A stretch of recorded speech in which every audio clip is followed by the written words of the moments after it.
নমস্কার বন্ধুরা, এই যে আমাদের লাগেজ রেডি আর সাথে বাচ্চারাও রেডি হয়ে গেছে। গাড়িতে বসে পড়লাম, অল সেট। এখন আমরা আমাদের জার্নি শুরু করব।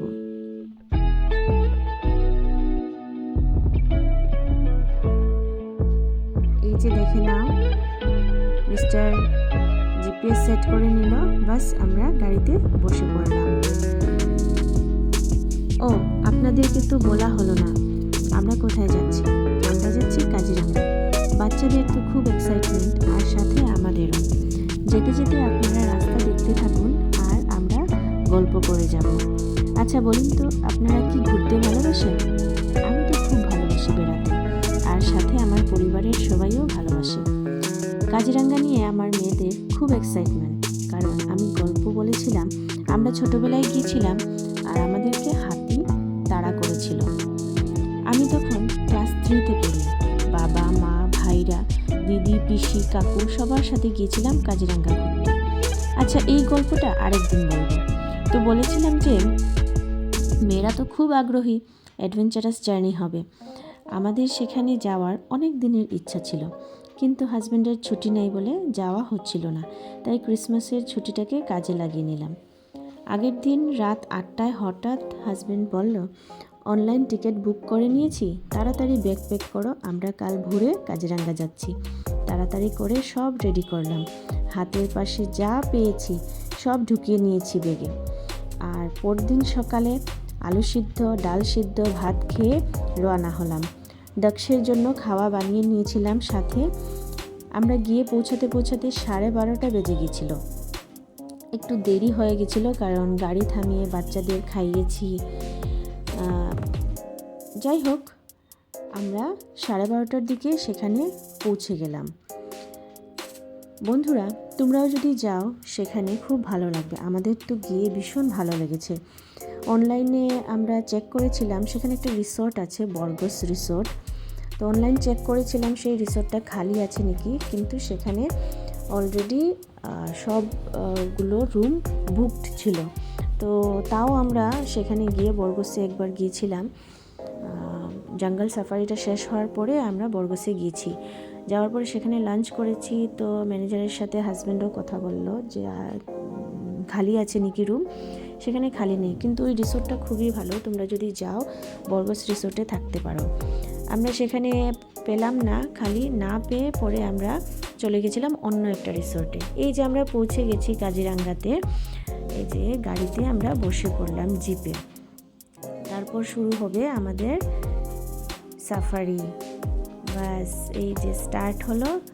তোমরা এবার জঙ্গল দেখতে থাকো আর একটা একটা করে জীবজন্তুও দেখতে থাকো। তো বলছিলাম কি, তোমরা যদি যাও তাইলে বর্গস রিসোর্টে থাকতে পারো। বর্গস রিসোর্টটা খুবই ভালো। আর নইলে ওখানে অনেক হোটেলও আছে। আমরা বাকি অন্য কোনো হোটেলে খালি পাই না, যেহেতু আমরা ক্রিসমাসের টাইমে গেছিলাম। তার জন্য মানে অনেক লোক ছিল সেখানে, আর কোনো হোটেল খালি ছিল না। পরে আমরা একটু টাউন থেকে বেরিয়ে এসে 1-1.5 কিলোমিটার হবে, বেরিয়ে এসে আমরা অন্য একটা রিসোর্টে ছিলাম। এই যে দেখো, হরিণ দেখা যাচ্ছে। ভিতরের রাস্তাগুলো এত সুন্দর দেখাচ্ছিল, বলে বোঝাতে পারবো না। খুবই ভালো লেগেছে সেখানে গিয়ে। তো আমরা থেকেছিলাম যে রিসোর্টে, তার অপোজিটের যে রাস্তাটা ছিল সেটা ন্যাশনাল অর্কিড পার্কে রাস্তাটা। তো আমরা যেদিন ঘুরে আসলাম সেদিন আমরা পার্কেও গিয়েছিলাম, সেখানে অনেক সময় কাটিয়েছি। তো সেই ভিডিওটা আমি আপলোড করেছি, তোমরা হয়তো দেখেছো অর্কিড পার্কের। আর যদি না করে থাকি তাইলে নিশ্চয়ই আমি করব, তো তোমরা দেখে নিও। এই যে দেখো, রাস্তাটা ভীষণ সুন্দর লাগছে, খুবই ভালো লাগছিল ভিতরে। বাচ্চারা তো খুবই মানে কি বলবো, বাচ্চারা বারবার টাইগার দেখবে টাইগার দেখবে বলছিল। তো টাইগারও পাওয়া গেছে, দেখা গেছে, কিন্তু আমরা সেটা রেকর্ড করতে পারি নাই। মানে যেমনি টাইগার একটু দেখা গেছে, বাস দৌড় গাড়িগুলো, আর থামানো হলো না। যাই হোক, যা যা দেখেছি তা বলবো তোমাদেরকে, আর তোমরাও ভিডিওতে এনজয় করো। এই যে ভিতরের রাস্তাটা, সেখানে এরকম দলং যাকে বলে, মানে আমরা ব্রিজ বলি, এরকম কাঠের ব্রিজের মতো আছে। নদী নালা যেগুলো, এগুলো উপরে। তো এগুলো ক্রস করে আমরা যাচ্ছিলাম। সেখানে আমরা অনেক রকমের জিনিস দেখলাম, হরিণ দেখলাম, তারপর সাইবেরিয়ান বার্ডস যেগুলো মাইগ্রেটেড, মানে শীতের দিনে সেখান থেকে চলে আসে এদিকে। তারপর গন্ডার দেখলাম, হাতি দেখলাম, বাঘও দেখলাম, কিন্তু সেটা রেকর্ড করি নাই। আর তারপর দেখলাম কি লিজার্ড দেখলাম, টার্টল দেখলাম, একটা গাছ দেখলাম, সেটাকে বলে কি গাছটা নামটা ভুলে গেছি, উড়িয়াং ট্রি না কি বলে। ওই গাছটাতে নাকি বাঘ এসে আঁচড় দিয়ে যায়, মানে বাঘ অন্য কোনো গাছে আঁচড়ায় না, ওর নাখুনটাকে মানে নখটাকে শার্প করার জন্য ওই গাছ পার্টিকুলার ওই গাছটার মধ্যেই এসে আঁচড় দিয়ে যায়। তো সেই কথাটা আমাদের জানা ছিল না, সেখানে গিয়ে জানতে পারলাম। খুবই ভালো লাগলো দেখে। এই যে ভিতরের দৃশ্যটা খুবই সুন্দর। তো তোমরা পুরো ভিডিওটা দেখবে, তোমাদেরও ভালো লাগবে। তোমরা যদি যাও, তোমরাও সেখানে খুব ভালো সময় কাটিয়ে আসতে পারবে ফ্যামিলির সাথে।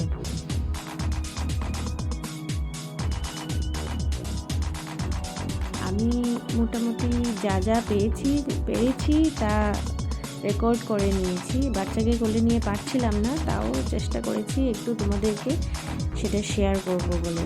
ভিতরে যে এরকম নদী, এই নদীটা খুবই সুন্দর, এটার মধ্যে মাছও ছিল।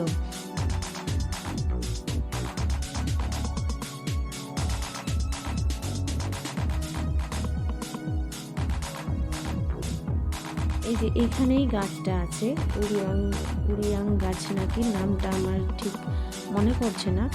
ওই গাছটার মধ্যে গিয়েই, অন্য কোনো গাছের মধ্যে বাঘ আঁচড় দেয় না, ওই গাছটার মধ্যেই পার্টিকুলার ওই গাছটার মধ্যেই আঁচড় দিয়ে ওর নখটাকে শার্প করে। মেবি হয়তো কোনো মেডিসিনাল এফেক্টও হতে পারে, ওর হয়তো কোনো হাতের মধ্যে আরাম লাগে বা কিছু হয় ওই গাছটাতে করলে, তো পার্টিকুলার ওই গাছেই করে। এখানে আমরা দেখলাম টার্টল অনেকগুলো, ওই সাইডে বেশি, এই সাইডটাতে, ওই সাইডটা রেকর্ড করতে পারিনি, এই সাইডটাতে কিছু কম আছে। জুম করে তোমাদেরকে দেখিয়ে দিই। যে গাছটা যে দেখতে পাচ্ছ জলের মধ্যে, এটার উপরে টার্টল আছে।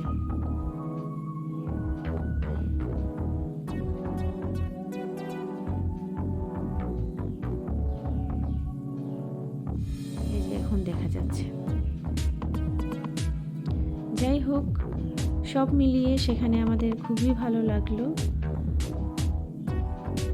এই গাছটা মনে হয়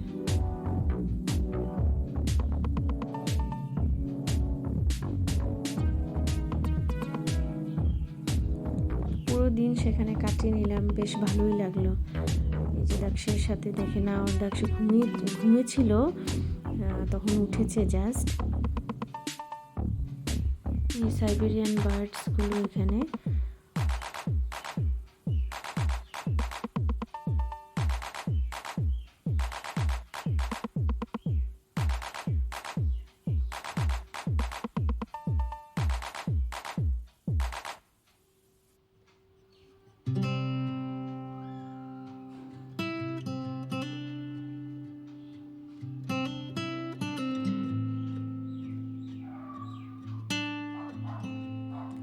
অনেক কিছু রেকর্ড করাও হয়নি,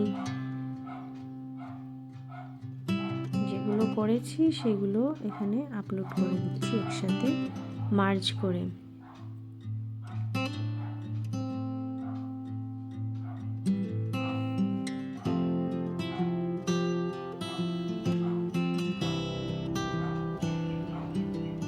আচ্ছা, তোমাদেরকে তো বললাম না আমরা কোন রিসোর্টে ছিলাম। এই রিসোর্টটা নতুন হয়েছে। যারা আগে গিয়েছো, 2-3 বছর আগে যারা কাজিরাঙ্গা গিয়েছো, তারা হয়তো এই রিসোর্টটা ঘুরে আসতে পারোনি। এই রিসোর্টটা 1 বছর আগেই হয়তো হয়েছে, কিন্তু খুব ভালো। ওই রিসোর্টেও তোমরা গিয়ে থাকতে পারো। রিসোর্টটার নাম হচ্ছে গিয়ে রয়্যাল ডিকাসা।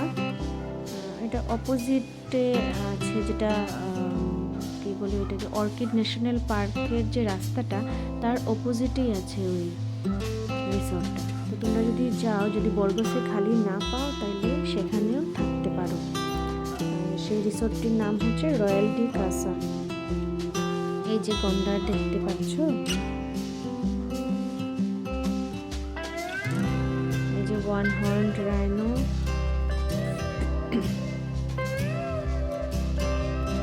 আসামের কাজিরাঙ্গাতেই পাওয়া যায়, আর কোথাও পাওয়া যায় না। এই যে দেখো, আমাদেরকে তাড়া করে আসছিল, মেয়েরা তো ভয় পেয়ে গেছে, আমরা একদম তাড়াতাড়ি করে চলে এসেছি, পুরো সামনে পড়ে গেছিলাম। ওই যে গন্ডার দেখা যাচ্ছে সাইড থেকে, অনেক গন্ডার, হাতি, তারপর যে হরিণ দেখেছি, ওয়াইল্ড বাফেলো ছিল, তারপর লিজার্ড ছিল, তারপর আর কি দেখলাম, আমরা গিয়েছিলাম কোহরা গেটের ওই সাইডে। কোহরা থেকে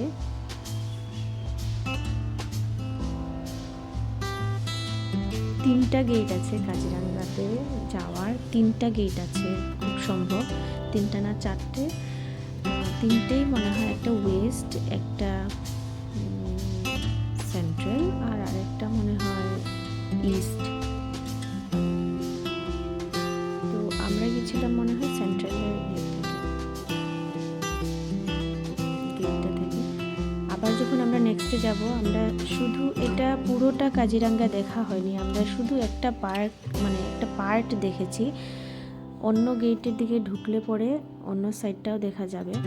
আমরা আবার যাব, আবার গিয়ে অন্য গেটে, ওয়েস্ট গেট বা অন্য ইস্ট গেটের দিকে যাব, তখন অন্য জিনিসও দেখা যাবে, আর তোমাদের সাথে শেয়ার করব ভিডিওসগুলো। এই যে দেখো রাইনো,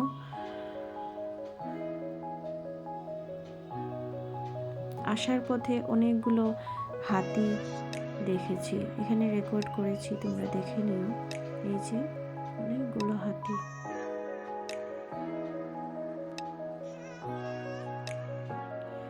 আমি এই ভিডিওটার সাথে কিছু ফটো আপলোড করেছি, সাথে মার্চ করে দিয়েছি, তোমরা দেখে নিও।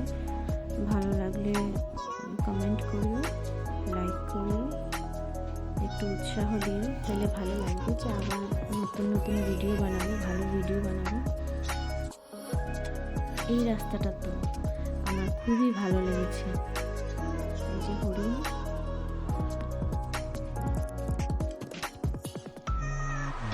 এটা মানে কাজিরাঙ্গার জাস্ট একটা পার্ট দেখে আসলাম আমরা, পুরো কাজিরাঙ্গা তো ঘুরে দেখি নেই। তার মধ্যে ওখানে এলিফ্যান্ট রাইডও ছিল, আমরা করি না এলিফ্যান্ট রাইড, কারণ বাচ্চাটা ছোট, ওকে কোলে নিয়ে বসতে হবে। আর আমি ছোটোবেলায় একবার যখন গিয়েছিলাম বাবাদের সাথে, তখন আমি এলিফ্যান্ট রাইড করেছি। আমি তখন, আমার ভাই ছোট ছিল, আমার মা ভাইকে কোলে নিয়ে বসতে খুব অসুবিধে হয়েছিল।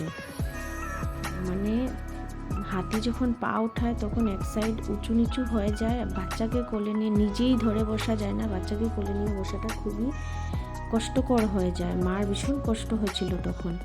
তো তার জন্য আমি বললাম যে না, আমার হাজব্যান্ডের তো খুব ইচ্ছা ছিল যে এলিফ্যান্ট রাইডও করে নেবে, বললাম না, ওটা আর যাবো না, এতটুকুই থাক, বেশি করলে আবার শরীর টরীর খারাপ হয়ে যাবে, বাচ্চা টাচ্চা নিয়ে আবার ঘুরেও তো আসতে হবে। তার জন্য এইবারের জন্য আর করলাম না, নেক্সট টাইম যখন আমার ছেলেটা একটু বড় হয়ে যাবে তখন নিশ্চয়ই করব, আর তোমাদের সাথে ভিডিও শেয়ার করব। এই যে দেখে নাও, আমি ফটোসগুলো এখানে আপলোড করে দিয়েছি, যদিও ভালো হয়নি ফটোগুলো, চেষ্টা করেছি একটু ভালো করে তোলার। আমি ক্যামেরাটা নিয়ে যাইনি, কারণ আমি জানি বাচ্চা কোলে নিয়ে ক্যামেরা দিয়ে আমি ফটো তুলতে পারবো না, মোবাইল দিয়ে তুলেছি। বাচ্চা কোলে থাকলে একটু হেজি হয়ে যায়, কারণ ও নড়তে থাকে, তো হাতটা একটু কেঁপে গেলেই হেজি হয়ে যায়। যাই হোক, তোমাদের কেমন লাগলো ভিডিওটা সেটা কমেন্ট বক্সে একটু লিখে দিও, ভালো লাগলে লাইক করিও, শেয়ার করিও। আবার দেখা হবে আরেকদিন, আরেকটা ভিডিওতে কথাবার্তা বলবো, গল্প করব, আরেকটা নতুন স্টোরি নিয়ে আসবো। আজকের জন্য টাটা, বাই বাই। ফটোসগুলো তোমরা দেখতে থাকো।